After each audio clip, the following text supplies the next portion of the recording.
Hello and welcome into this week's NASCAR Xfinity Series Rewind show right here on Racing News Now. As always, I'm your host, Garth Allen. Thank you once again for joining me today. If this is your first time catching a Racing News Now video, consider going down below to hit that subscribe button and ring the bell for notifications so you don't miss a thing going forward from RNN. On today's Xfinity Rewind, we're looking back at Friday night's Food City 300 laps. 159.9 miles around the half-mile Bristol Motor Speedway in Bristol, Tennessee. And this was a pretty crazy race. We had a lot of action very early on that I don't think a lot of us expected. We had a lot of championship contenders taken out early. We had a finishing order with a lot of guys up front that we're not used to seeing up front. There was a lot happening in this race. This was, I think, a little crazier than a normal Bristol race, especially for a normal Xfinity Bristol race. This was probably one of the craziest races I've seen all year in terms of things that happened throughout the race. The racing was good, but it was amplified by the things that happened in the race. And we'll get more into those as we get into the caution flags here. There were 9 caution flags for a total of 59 laps in this race. First one came on lap 9 as the 68 of Mason Diaz wrecks on the backstretch. Then at lap 38, the second caution of the night. That one was the first wreck that really changed the complexity of the race, and it changed it early. Coming off of turn 4, Cole Custer is trying to get around the lap cars of Matt Mills and Joey Gase. Takes it 3 wide around the outside, which may not have been the best move, but at the same time, the lap cars were kind of holding him up, and he needed to get around them. So he takes it around the outside. Matt Mills apparently doesn't know that Custer is there and kind of forces Custer up into the wall.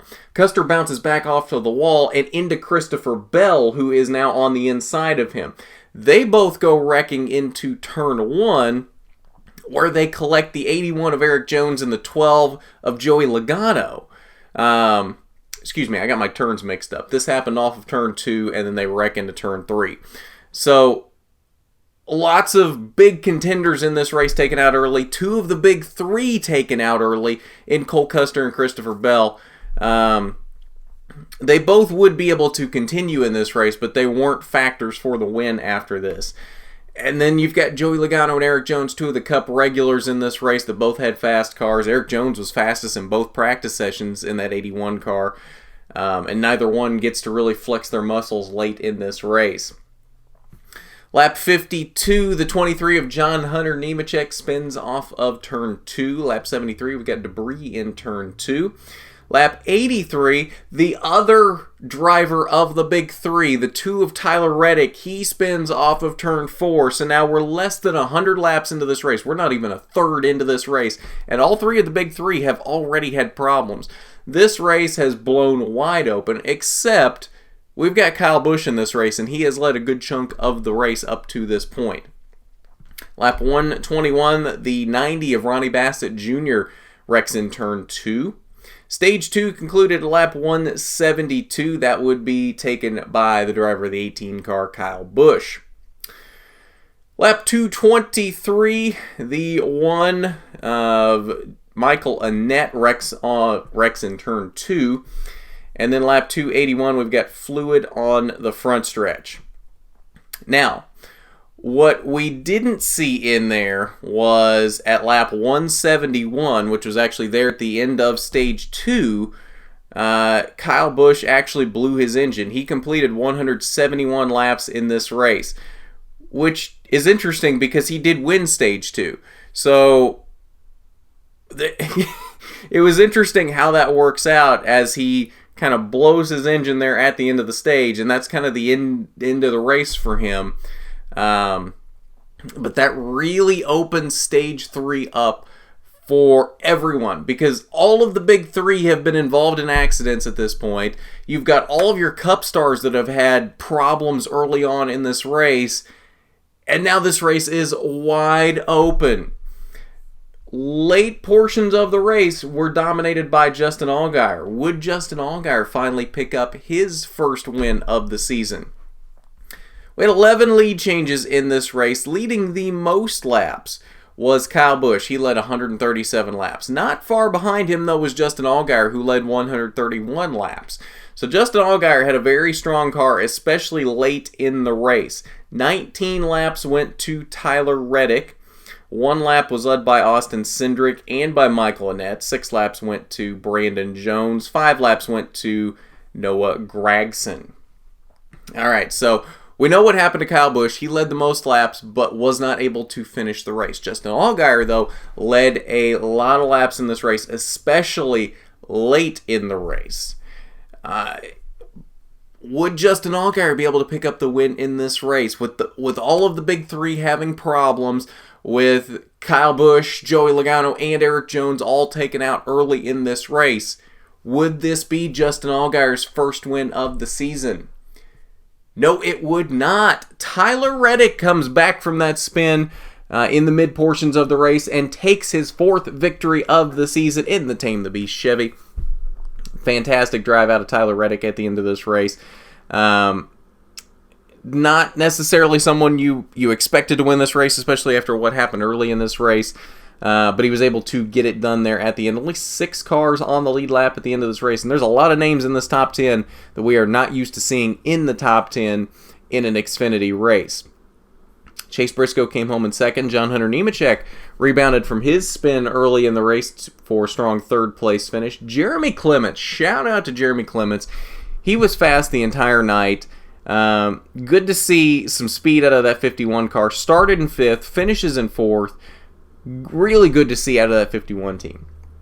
And then Austin Cindric, winner from the past 2 weeks, started on the pole for this one and comes home with a top 5 in 5th. Greg Galding, last car on the lead lap in 6th. Then we've got an MBM Motorsports Toyota for Timmy Hill there in 7th. Justin Allgaier, after leading lots of the end of the race, unfortunately could only come home with an 8th place finish. His teammate Michael Annett right behind him there in 9th, and Landon Castle puts the JD Motorsports 4 car in the top 10. 11th through 20th, Brandon Jones there in the 11th position, Shane Lee in 13th. Christopher Bell, after that early wreck, rebounded for a 14th place finish, 3 laps down. Noah Gragson, 17th, 4 laps off the pace.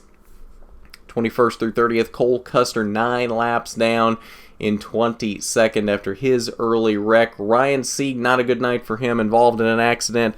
25th on the night for Ryan Sieg. And then Kyle Busch, after his engine issues, landed in the 29th position. 31st through 38th, Jeb Burton, driving the 8 car for Junior Motorsports this week, had some brake issues, only completed 125 laps in this one and landed in 32nd. Justin Haley out with engine issues on lap 79, 34th for the 11 car. And then Joey Logano, Erik Jones out in that early accident, 36th and 37th for them. All right, so that is your results from the Food City 300. So let's head over to the Media Center, and we will see what Tyler and his team had to say after this one. We are working on a Tyler Reddick interview, so if we're able to get it scheduled, it will be linked down below in the description. If it has not been done yet, make sure you are subscribed and your notifications are turned on. That way you will know when that Tyler Reddick interview comes out. A few. I feel like Talladega, for me, this year is right up there with that. But to have when I felt like, not necessarily down and out, but it was going to be really hard to get back to the lead, and then just everything happened the way it did. It was really crazy. So I was really happy to see it go that way. I feel like we almost took ourselves out of it.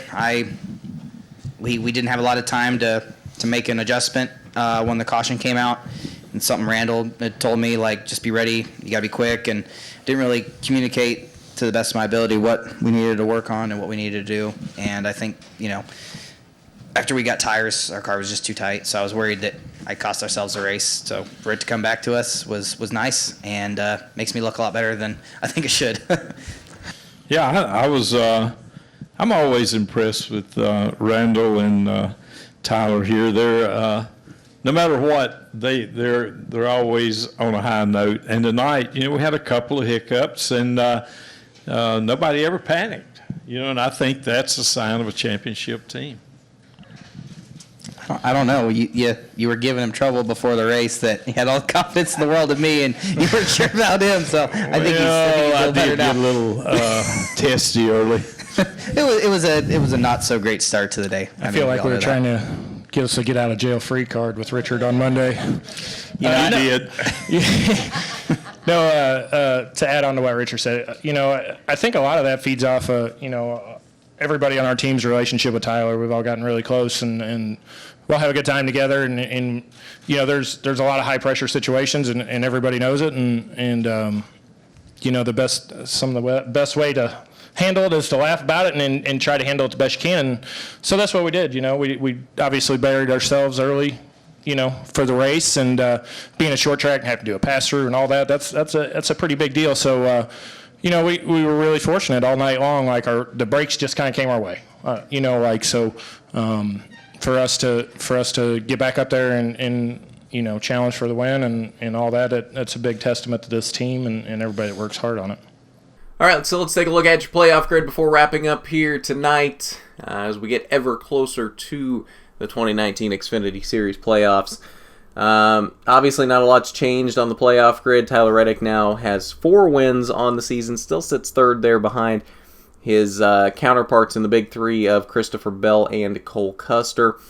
Only movement position-wise this week in all of the top 16 was Brandon Jones jumping back over Ryan Sieg after Sieg had his bad night with his issues there late. And the gap at the cutoff line now is below 100 points. That is notable, as it's only 97 points now between Ryan Sieg and Greg Galding. So if Galding can continue to put up decent runs, it's possible he could make a run at this. We've only got a few races left, though, so that's the biggest hurdle there. Is 97 points in just a few races here is not... I don't know that that's really feasible, especially where those SS Greenlight cars usually run. I don't know. It still seems almost impossible to me without a win. But the thing is, he almost got a top 5. He finished 6th in Bristol. So it's not out of the realm of possibility. We'll have to see what happens here in the next few weeks, but... as we've been saying for a while now, I think our 12 playoff drivers are pretty well set at this point. But that's your playoff grid following the Food City 300 of Bristol, and I believe that'll do it for us today on this Xfinity Rewind. Cup race tonight from Bristol, as well as K&N race from Evergreen Speedway in Washington. Rewind shows for those will be up either late tonight or they'll be Sunday night. They won't be during the day on Sunday, as we will be at the track with ARCA in Springfield. So keep an eye out for that stuff on Sunday, as we'll have some coverage for you from Springfield, as we've only now got, 5 races left in the ARCA season. We are wrapping it down very quickly here. A couple dirt races this month, Salem in September, and then Indy and Kansas in October, and then we're done. So very close to the end of the ARCA season. Good championship battle shaping up between teammates Michael Self and Christian Eckes. So it'll be fun to watch there through the last few races who's able to come out on top in that one. And we'll be there for you the whole way, giving you coverage of all of that. So if you haven't done it already, you need to go down below, hit that subscribe button, ring the bell for notifications so you don't miss a thing going forward from RNN.